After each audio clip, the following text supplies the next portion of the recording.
फरवरी 2024 में एक मूवी आती है जिसका नाम था सुपर बॉयज ऑफ मालेगांव।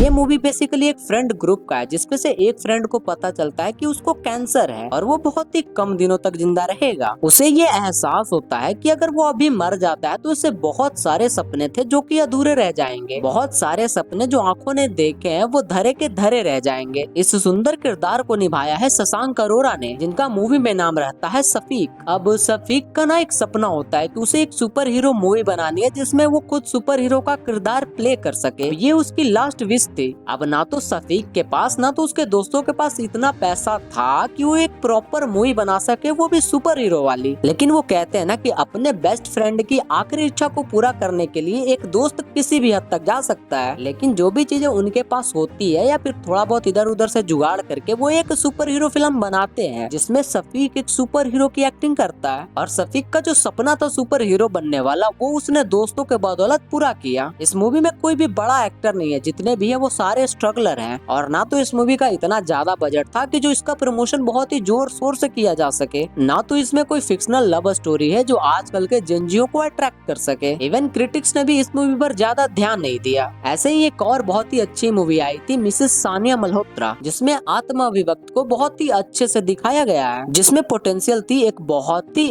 अच्छे सोशल मैसेज का। लेकिन ये मूवी भी बाकी अच्छी मूवियों के जैसे बस अंडररेटेड ही बनकर रह गई। लेकिन जब सारी अच्छी मूवी ऐसे अंडररेटेड ही रह जा रही है तो फिर लोग देखना पसंद क्या कर रहे हैं? सैयारा जैसी मूवी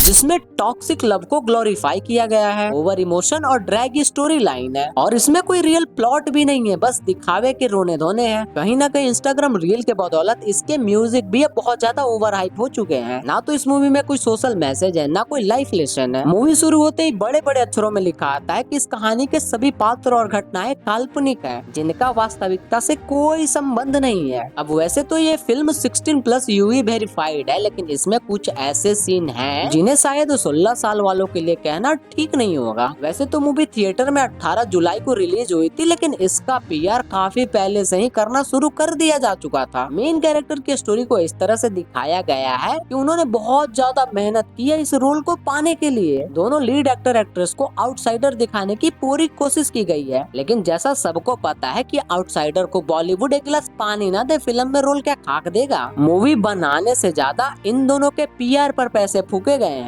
फिल्म की स्टोरी कुछ खास नहीं है, बस टॉक्सिक रिलेशनशिप पर बेस्ड है, जिसको 16-17 साल के बालक बालिकाएं देखने के बाद थिएटर में ही रोने लग रहा है, वहीं पर लेट जा रहे हैं। उनको ऐसा लग रहा है कि ये मूवी उन्हीं के स्टोरी पर ही बेस्ड है और सबको अपना 5-6 महीने पुराना वाला प्यार याद आने लग रहा है थिएटर में। इतना ओवर एक्टिंग तो मूवी में है भी नहीं जितना देखने के बाद ये जंजी कर दे रहे हैं थिएटर में। और जो प्यार तुम्हें ये मूवी देखने के बाद याद आ रहा है, सही मायने में तो तुम्हारा प्यार था भी नहीं। 1-2 बार मिल लिए, 1-2 बार बात हो गई, 1-2 बार वीडियो कॉल कर रही है और लड़की को फोर्स करके फिजिकल हो लिया, ये है भैया तुम्हारा प्यार। और काम खत्म होने के बाद तुम्हारा टॉक्सिक बिहेवियर स्टार्ट हुआ। और अगर कोई लड़की किसी कारण के वजह से दूर हो जाए तो तुम उन्हें उसे ही गालियां दी, उसके कैरेक्टर पर भी सवाल किया, यहाँ तक कि बाकी लोगों के सामने भी उसे भला बुरा कहा। क्या ये है तुम्हारा सच्चा प्यार? और अब ऐसी मूवी देखने के बाद तुमको तुम्हारा प्यार याद आ रहा है? पहली बात तो ये कोई प्यार व्यार नहीं है, इसको टोटली अट्रैक्शन बोलते हैं। और जो प्यार करने के बाद ये बदला लेने वाला जिद जो आता है ना कि उसने अगर मुझे छोड़ दिया तो मैं तो उससे बदला ले लूंगा, ये तुम्हारे प्यार के बदले तुम्हारा बस ईगो है। इसमें कहीं भी प्यार का कोई नामो निशान नहीं है। अब तुमको अपना सच्चा वाला प्यार याद करने के लिए ऐसी मूवीज का सहारा लेना पड़ रहा है, भैया किस काम का है फिर तुम्हारा प्यार? इस मूवी ने जंजी को टारगेट करके ऑलमोस्ट 150 करोड़ का धंधा कर लिया है। ऐसी सिमिलियर एक और मूवी थी सनम तेरी कसम, जिसको हर जंजी किड अपने से रिलेट कर लेता था। यहाँ भैया ये तो हमारे ऊपर, हमारे प्यार के ऊपर ही बनी है मूवी। उस मूवी की कहानी में एक्ट्रेस की डेथ हो जाती है, तो जो हमारा मेन हीरो होता है वो उसके कब्र के पास जाता है, फूल रखता है, रोता है, उसको मिस करता है। जंजी बालकों ने इसको एक ट्रेंड बना दिया, वो भी किसी पेड़ के सामने खड़े हो रहे हैं, उसके सामने फूल रख रहे हैं, रो रहे हैं।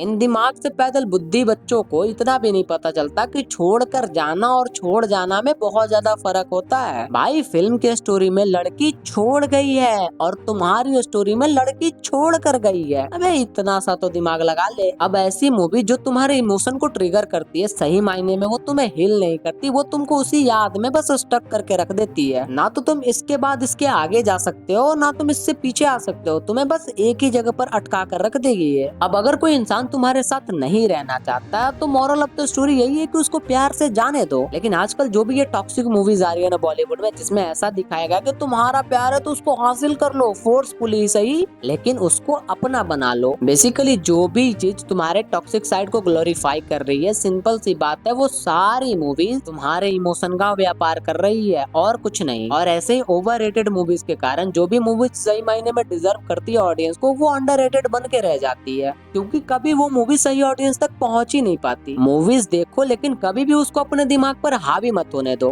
क्योंकि स्क्रीन के अंदर जो भी लोग हैं ना, वो फिक्शनल कैरेक्टर है, वो बस एक किरदार को प्ले कर रहे हैं, और तो और उनको ये करने के पैसे मिले हैं, लेकिन यहाँ तुम असली जिंदगी जी रहे हो। So think about it. लोगों का इमोशन कितना वीक है, इस बात का पता इस मूवी को थिएटर में देखने जाने के बाद ही पता चलता है। कोई अपने लाइफ को बेहतर नहीं बनाना चाहता, कुछ अलग नहीं करना चाहता, सब कुछ छोड़कर आगे नहीं बढ़ना चाहता, लेकिन फिर वो उम्मीद करता है कि रिजल्ट उसको अलग मिले। कैसे? मूवीज एक अच्छा एंटरटेनमेंट सोर्स है, या फिर कुछ मूवी में अच्छे खासे सोशल मैसेजेस होते हैं, लेकिन क्या उनमें प्यार नहीं दिखाया जाता? पैडमैन, टॉयलेट, एक प्रेम कथा और बाला, ये कुछ ऐसी मूवीज हैं जिनमें प्यार को भी दिखाया गया और साथ में सोशल मैसेज को भी दिया गया है। लेकिन जितने भी ये जंजी किड है ना, उनके ऊपर तो ये टॉक्सिक लव का ना भूत सवार है, चाहे वो लड़की हो या लड़का। सबके दिमाग में अपनी एक फिल्म चल रही होती है और अपने दिमाग में कोई खुद को गलत कहना नहीं चाहता। लेकिन अगर तुम बेवकूफ हो तो इसमें मैं क्या ही कर सकता हूँ। अपने लाइफ को बेहतर बनाओ और इन सब चीजों पर जितना कम हो सके उतना फोकस करो। बाकी और ऐसी वीडियोस देखने के लिए मेरे चैनल को लाइक कर दो और सब्सक्राइब भी कर लेना।